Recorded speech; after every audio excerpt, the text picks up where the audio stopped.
Hello everyone, I'm Jessica. I'm 29 years old and I work. Well, I used to work as a marketing coordinator. My story begins with a boss who thought he owned me completely. Marcus believed that my life should revolve around his company. 24 hours a day, 7 days a week.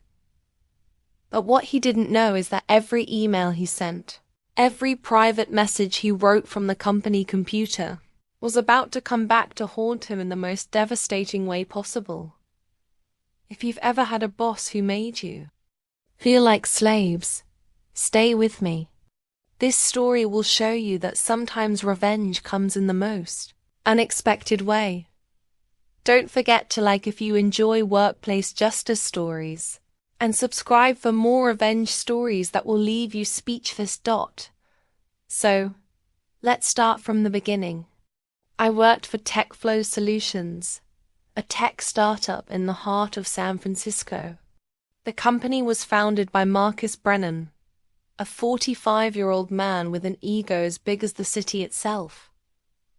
When I started working there 2 years ago, Marcus seemed like the typical visionary CEO. He always talked about changing the world and revolutionizing the tech industry. But I soon realized that his true obsession was total control. TechFlow had this toxic company culture where working 12 to 14 hours a day was considered normal. Marcus had posted motivational posters everywhere with phrases like, "Sleep is for the weak and hustle never stops." Our office was a modern open space with ping pong tables and free beer, but no one ever had time to use them because we were always working. Marcus had implemented a core hours system that ran from 8 a.m. to 8 p.m., but he actually expected us to be available all the time. My position as marketing coordinator meant I had to manage all advertising campaigns, social media, email marketing, and client relations. It was a job that would normally require a team of at least 3 people, but Marcus insisted that real superstars can do the work of 10 people. The first few months I managed to keep up. I was young, motivated, and truly believed in the company's mission. But Marcus started pushing harder and harder. Things started to deteriorate when Marcus decided that TechFlow needed to scale aggressively. This meant I had to handle triple the clients without additional staff. Let's start with unpaid overtime. Marcus had this philosophy that when you work for a startup, you're not selling your time, you're investing in your future. Translation: we worked 80 hours a week for a 40-hour salary. Every time I mentioned the overtime issue, Marcus looked at me like I had blasphemed in church. "Jessica," he'd tell me with that condescending little smile, "successful people don't watch the clock. We watch results." But the results were never enough. Even when we exceeded all targets, Marcus raised the bar. "Good, but next month we need to do 150% of what we did this month." Then came the firing threats. Marcus had this psychological tactic where, whenever someone showed signs of burnout, he'd call them into his office for an unscheduled performance review. "Jessica," he told me during one of these meetings, "I get the impression you're not as committed as you used to be. Maybe this place isn't for you anymore. There are hundreds of people who would kill for your position." It was pure emotional blackmail. Marcus knew I had a mortgage to pay and that the job market was competitive. He used my financial vulnerability as a chain to keep me tied to my desk. But the worst part was the family events I was forced to skip. My mother's birthday? "Sorry, Jessica, but we have a critical deadline." My brother's graduation? "This weekend is crucial for the product launch." Marcus had this unwritten rule that family comes after success. He always said, You can spend time with your family when we're all millionaires. I started lying to my family members, making up excuses not to go to their events. It was too embarrassing to admit that my boss controlled me so much that I couldn't even afford a free weekend. The last straw came when I had to skip my doctor's appointment for an important checkup.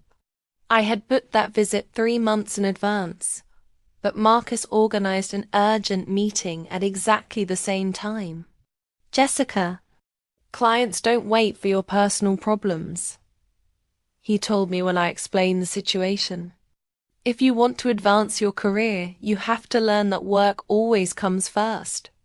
During this period, I started noticing that Marcus preached well but practiced poorly. While he demanded that we work like slaves, he often disappeared for important meetings that seemed more like pleasure trips.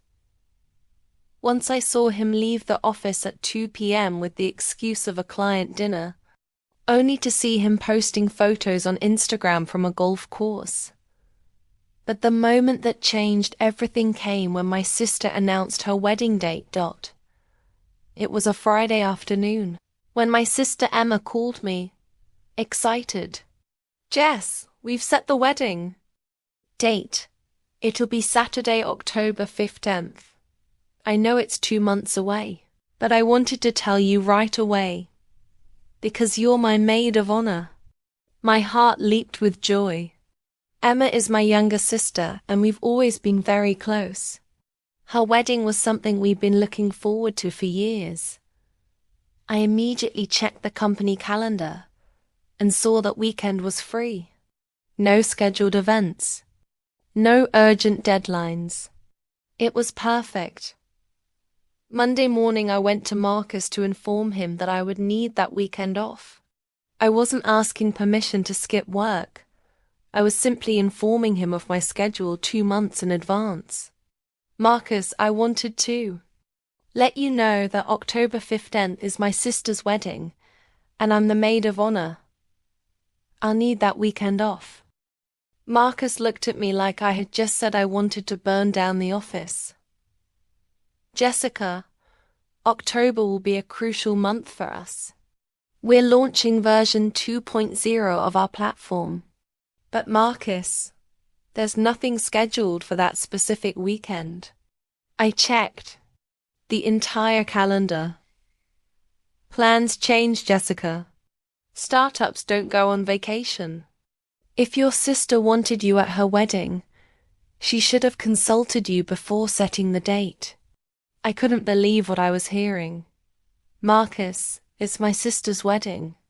She can't move it because I have a demanding job." "Then you'll have to make a choice," he said in that cold voice he used when he wanted to intimidate. "Either you're part of the TechFlow team, or you're not. There's no middle ground." 2 weeks before the wedding, Marcus called an emergency meeting for that Saturday. "We have a critical problem with the marketing campaign," he announced. "Everyone needs to be here Saturday to resolve it." When I reminded him of my sister's wedding, he shrugged. "Like I said, you'll have to choose your priorities." That was the moment I realized Marcus wasn't just a demanding boss. He was a sociopath who enjoyed controlling people's lives. On the Saturday of my sister's wedding, I went to the office with a broken heart. I was supposed to be at the ceremony in 3 hours, but Marcus had insisted this emergency required the entire day. When I arrived at the office, Marcus wasn't there. His assistant told me he had an unexpected family emergency and would participate in the meeting remotely. I waited 2 hours, but Marcus never connected. Finally, I realized there was no real emergency. It was just a power trip to see if he could make me miss my sister's wedding. At that point, I was furious. I decided to use Marcus's computer to try to contact him directly.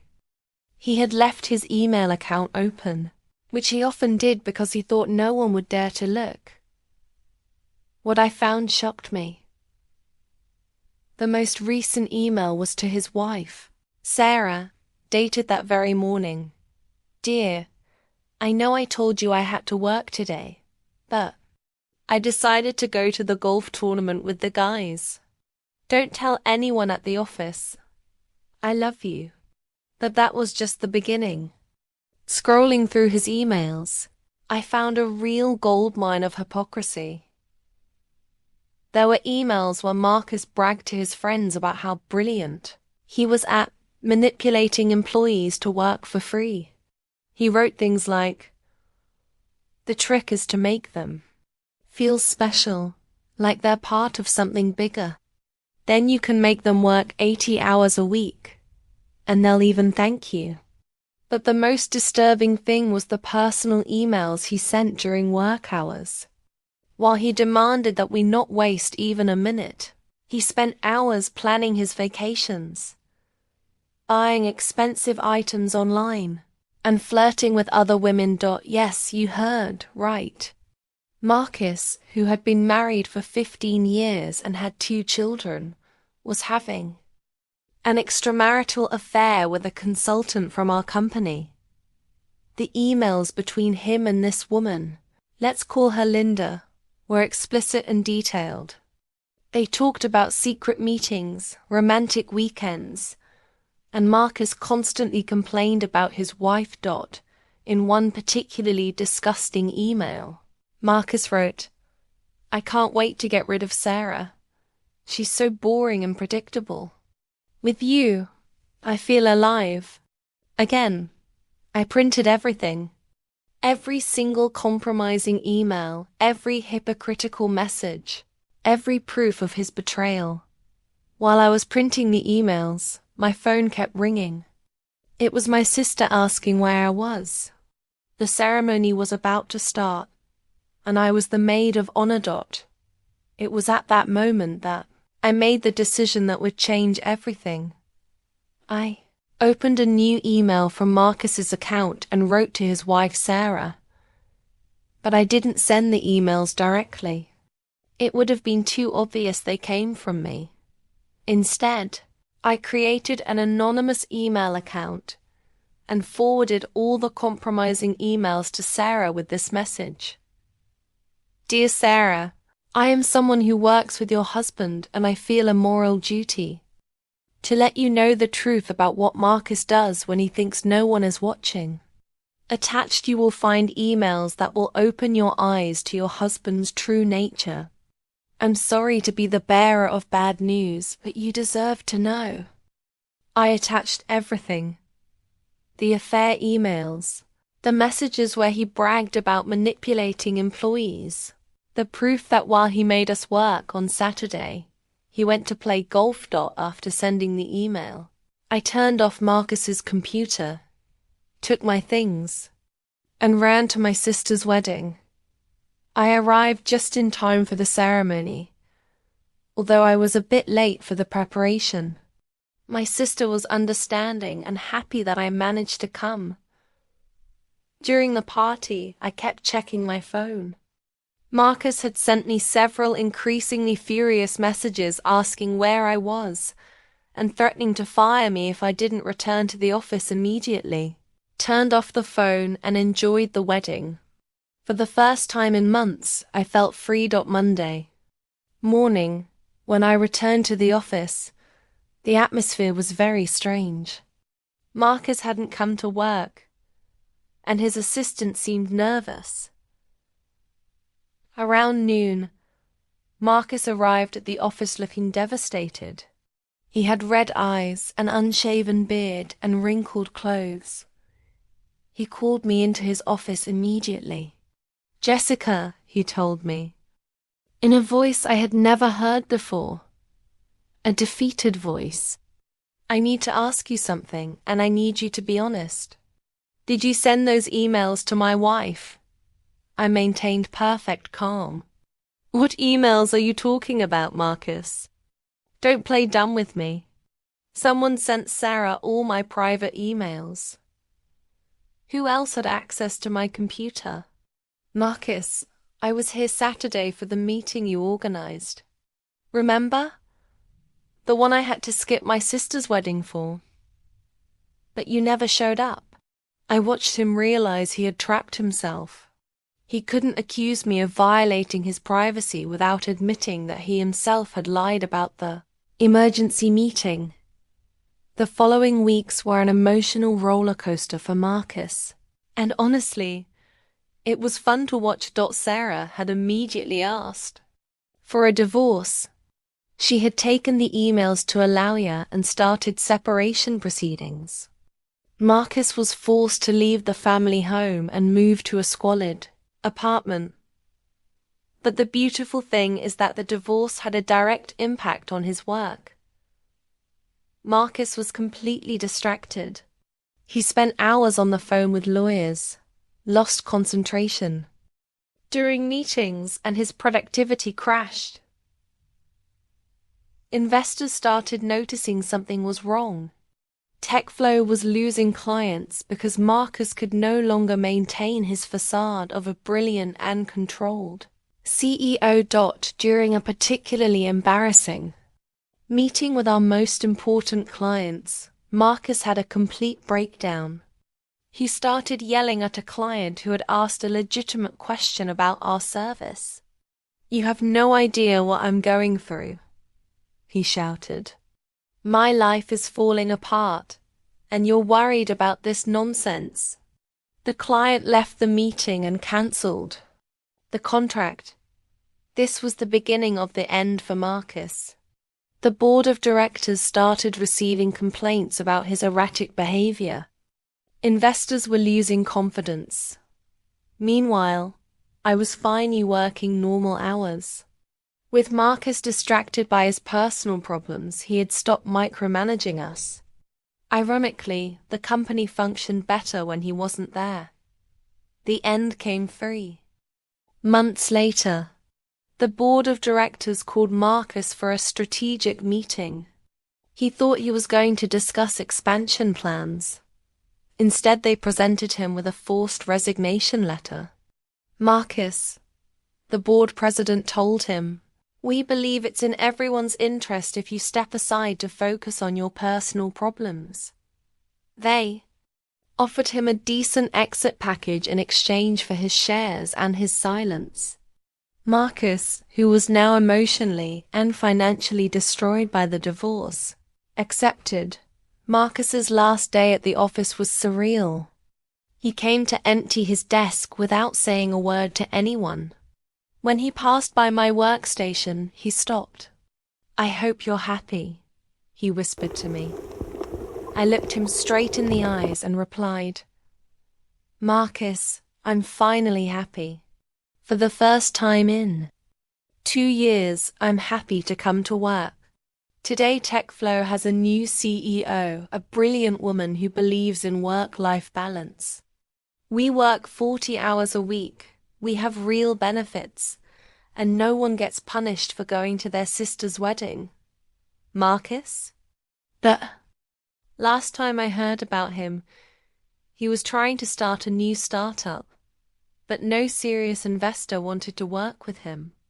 Apparently, his reputation in the tech sector had been completely destroyed. And the most beautiful thing, all I did was share the truth. His own words, his own actions. Sometimes the best revenge is simply letting people destroy themselves. So, if you have a boss who thinks they own you, remember, in the end, the truth always has a way of coming to light. And when it happens, make sure you're on the right side of the story. If you like this story, like and subscribe for more workplace revenge stories. And remember, never underestimate the power of a determined maid of honor.